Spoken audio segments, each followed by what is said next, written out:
your people unmotivated, or could it be something else, in fact? And we hear this quite a bit. It's like, oh, somebody's not performing, so they must not be motivated. They must not want to work hard or progress. But could it be something else, in fact? Could it be a number of other factors? And what role do we play as leaders and hiring managers when it comes to ensuring that our people stay motivated and excited? And I want to just bring up the fact that it starts with us, because it starts with a hiring process. And that is what we often miss, is that when we hire somebody, we don't take time to really understand their motivations necessarily, in terms of where do they see themselves growing? Is the culture of organization aligned? Or are we just ticking boxes and looking at just checklist of skills and professional certifications that this person has? Or do we dig a little bit deeper and get them to meet different team members to see, would they be a good cultural fit? Because at the end of the day, maybe you are an organization who just wants somebody to come in and check the boxes and do the job and clock in and clock out. But what if you're not? And I hope you're not. I hope you're not just an organization who only wants people to come in and kind of do that. I hope you're an organization that wants to see their people thrive.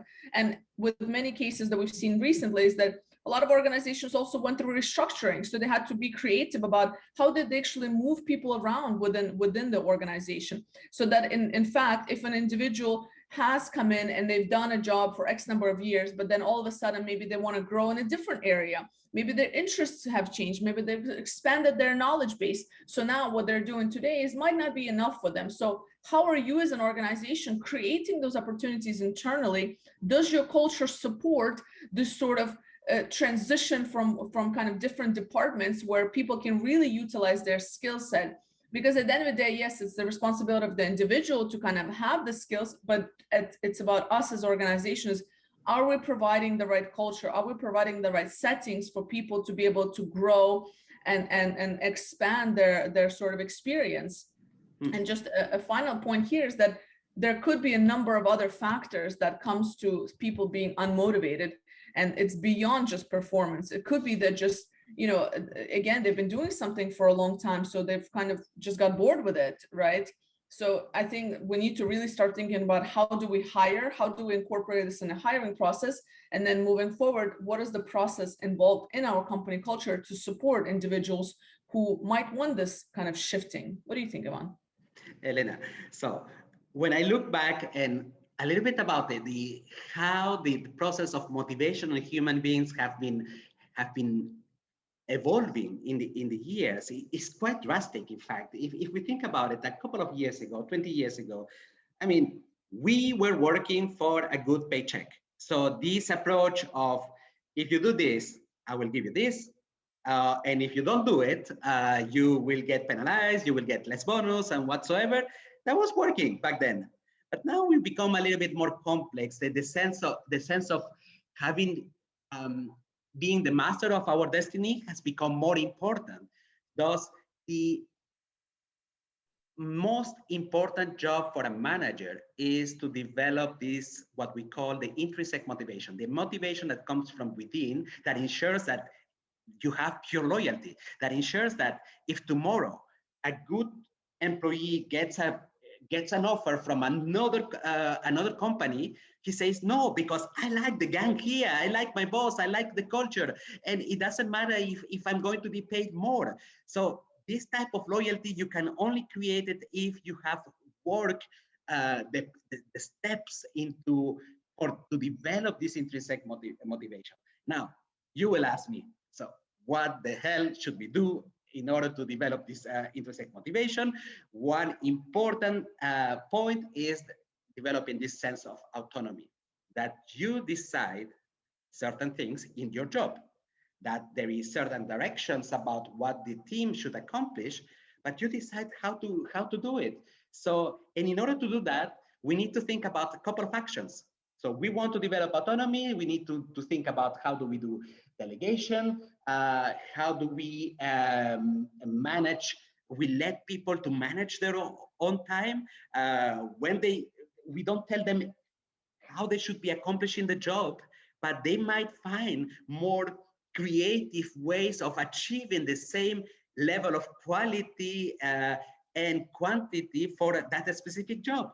And when people feel like we are deciding by ourselves, we feel a little bit more empowered. I know my stuff. So, and That's something that contributes to the sense of accomplishing something by yourself. And this is something quite dear, the sense of self-actualization, the sense of self-realizations that we have as humans in order to develop this intrinsic motivation. There is, of course, the second step, which is about letting people master their skills, that they have always the possibility to do a job that is not super, that is always a little bit more challenging than the day before. So you are still doing something where it's quite specific and you can rely on your own skills, but it always becomes better because we have we feel that we can improve it, we can do it better. So it's about getting to know, in fact, the right competencies, the right experience that each one has. How can we associate the right tasks so that you don't fall into this line of boredom when you are doing something for ages, or you don't fall into the other line, which is the extreme where I cannot do my job. So you get motivated because you don't feel that you have progressed enough, or you have built your capabilities and your own capacity to master the new task. So being able as a manager to balance that, something that is slightly something that where my team has the skills, but always a little bit more challenging, it is an art that we as people, as leaders, we need to master in order to allow mastery of the task by our team. Third one, and this has become like the one of the most important points during our times, the sense of purpose, the why are we doing certain things. And the why goes into different hierarchies. Says, why are we doing this specific task? To why do we exist as a team? We need to have the feeling that we are doing this for the greater good. It's not about just selling more, acquiring more customers, but it's about the value that we provide to something that goes beyond just work. It's the value that we provide to the society, to our peers, to feel that we are doing something that is bigger than ourselves, and together with the team, we are realizing it.